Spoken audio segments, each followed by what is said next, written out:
आप अपने जीवन को बेहतर तरीके और सुकून और शांति के साथ जी सकते हैं, लेकिन इससे पहले आपको जान लेना चाहिए कि सफलता उसी व्यक्ति को मिलती है जो सही रणनीति के साथ जीवन में लक्ष्य को पाना चाहता है।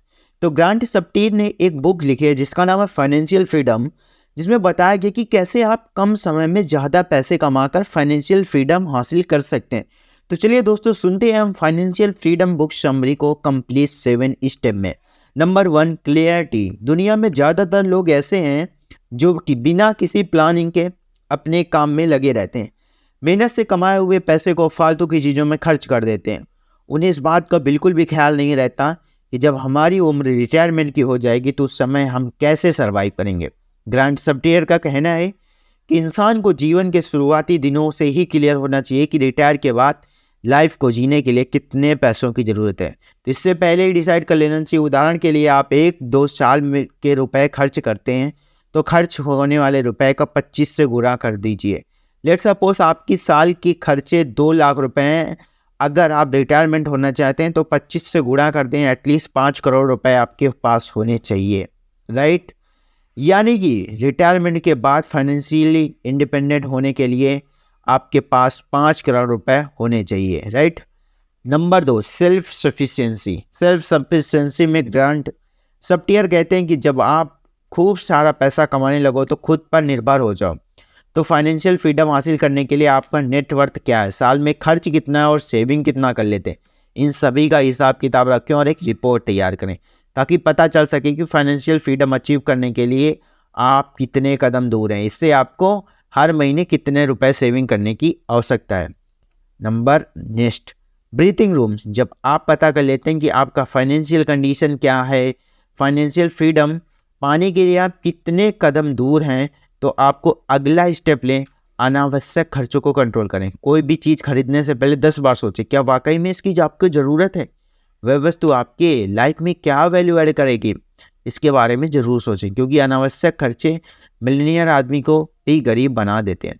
इसलिए फाइनेंशियल फ्रीडम हासिल करने के लिए ये सबसे महत्वपूर्ण कदम है। इसमें आपको सीखने को मिलता है कि मेहनत के पैसे कहाँ खर्च करना चाहिए और कहाँ नहीं। स्टेबिलिटी, किसी भी इंसान को फाइनेंशियली स्टेबल बनने के लिए बहुत ज़्यादा पैसे जमा करने की आवश्यकता होती है। इसके लिए अपनी कमाई का कम से कम 30% सेव होना चाहिए।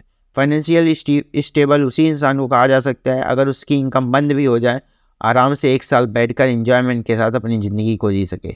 इसलिए आपको खुद को इतना स्टेबल बनाए कि रिटायरमेंट के बाद 1 साल नहीं बल्कि 25 साल तक आपकी इनकम बंद हो जाए, फिर भी लाइफ एंजॉयमेंट के साथ जी सकें।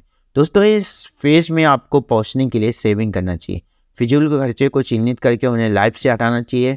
वैसे चीज़ों पर बिल्कुल पैसा नहीं खर्च करना चाहिए जिनकी आवश्यकता न हो। Use your full time job. इस स्टेप को ग्रांट सप्टियर कहते हैं कि आपको नौकरी के शुरुआत में ही सेविंग करना स्टार्ट कर देना चाहिए, क्योंकि ऐसा करने से भविष्य में आपको फाइनेंशियल फ्रीडम मिलती है। यदि आप नौकरी के समय पैसे की बचत को महत्व नहीं देते, अनाप शनाप खर्च करते हैं, इस रणनीति नहीं बनाते, तो आगे चलकर बहुत सारी दिक्कतों का सामना करना पड़ेगा। इसलिए आपको नौकरी के समय ही बचत की रणनीति बनानी चाहिए। फिजूल के खर्चे बचने से बैंक स्टेटमेंट का एनालिसिस करना चाहिए। वित्तीय सलाहकार की बात करके जितना जल्दी हो सके निवेश करके फाइनेंशियली स्ट्रांग बनना चाहिए। ऐसा करने से रिटायरमेंट के बाद आपका भविष्य सुरक्षित हो जाता है और आप फाइनेंशियल फ्रीडम पा सकते हैं। More money in less time. In step में ग्रांट सप्टियर कहते हैं कि वर्तमान समय में हमारे पास पैसे का होना बहुत ज़रूरी है, क्योंकि जिस दिन आपके पास पैसे खत्म हो जाएंगे उसी दिन आपके 95% रिश्तेदार कम हो जाएंगे। तो जिस प्रकार हमारे शरीर में जीवित रखने के लिए भोजन जरूरी है, ठीक प्रकार उसी प्रकार जीवन को चलाने के लिए पैसे की आवश्यकता होती है गाइस। सो कम समय में ज़्यादा पैसे कमाने को लेकर, अर्थात ऑथर कहते हैं कि 25 वर्षीय लड़का मैट शिकागो में ग्राफिक्स डिजाइनर की जॉब करता था, जिसमें उसे साल में 2 लाख रुपए सैलरी मिलती थी, जिसमें उसे 2 लाख रुपए की साल सैलरी मिलती थी। अब वह एक्स्ट्रा अर्निंग करने के लिए सैलरी का 60% हिस्सा व्यापार में लगा देता, जिसके कारण वह हर मंथ एक्स्ट्रा अर्निंग होती थी। देखते देखते वह कम समय में ज़्यादा पैसे कमाने वाला व्यक्ति बन गया। इस स्टेप से हमें सीखने को मिलता है कि कितनी जल्दी हम फाइनेंशियल वेल्थी बनने के लिए इन्वेस्टमेंट शुरू कर दें। फाइनेंशियल फ्रीडम, यदि आपको ऊपर बताए गए सभी स्टेप को फॉलो करते हैं तो आप फाइनली 7 स्टेप में पहुँच जाते हैं। इस स्टेप में पहुँचते ही बिना काम किए आप अपने जीवन में बेहतरीन तरीके से जी सकते हैं, क्योंकि आप सालों साल किए गए मेहनत और इन्वेस्टमेंट की अच्छी समझ और इनकम जनरेट करेंगे।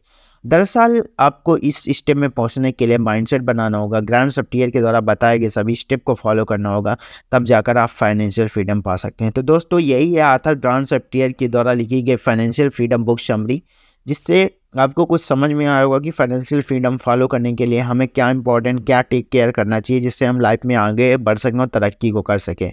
सो अगर आपको वीडियो अच्छी लगती है तो वीडियो को पसंद करना और चैनल को सब्सक्राइब कर देना और वीडियो को लाइक कर देना। और थैंक यू।